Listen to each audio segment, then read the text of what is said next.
बिस्मिल्लाहिर्रहमानिर्रहीम। अस्सलामुअलैकुम। अवां ॾिसी रहिया आहियो जीजलमां न्यूज़ HD। ख़बर शामिल कयूं था।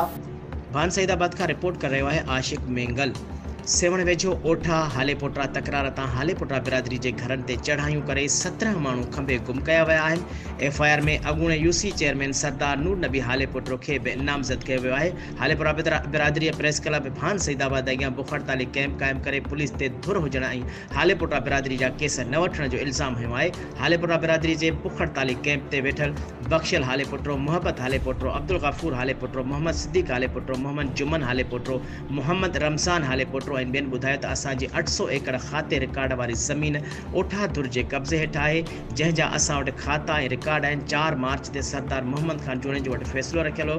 फ़ैसिले खां 2 ॾींहं अॻु ओठा बिरादरी जे 50 खां 60 हथियारबंदनि हमलो करे मोहब्बत हाले पोटरो जे उताक ऐं माल जे वाड़े ते हमलो करे अरसलान हाले पोटरो खे गोलियूं हणी ज़ख़्मी करे भञ ड्रा करे सामान खणी फरार थी विया। साॻे ॾींहं ते शाम जो बख्शल हाले पोटरो जे घर ते हमलो करे घर, उताक ऐं माल जो वाड़ो ड्राहे 13 मींहं काहे थ्रेशर, कैलकुलेटर ऐं ट्रैक्टर ट्राली, डीज़ल जा ड्रम, कणक जूं 50 बोरियूं खणी फायरिंग कंदा फरार थी विया।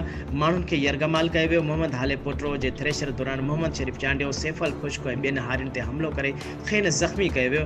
9 मोटरसाइकिलूं काहे कणक जूं 100 खां 150 बोरियूं खणी विया। पुलिस 3 हमलनि में धाड़नि जा केस दाख़िल नाहिनि कया, पर असां जा ज़ख़्मी गिरफ़्तार करे गुम कया विया आहिनि। हाले पोटरा बिरादरी जे मुअज़्ज़िज़ माण्हुनि PP जे अॻूणे UC चेयरमैन एडवोकेट नूर नबी हाले पोटरो, इमरान हाले पोटरो, अब्दुल मालिक हाले पोटरो ऐं ॿियनि ते कूड़ो केस दाख़िल कयो वियो आहे।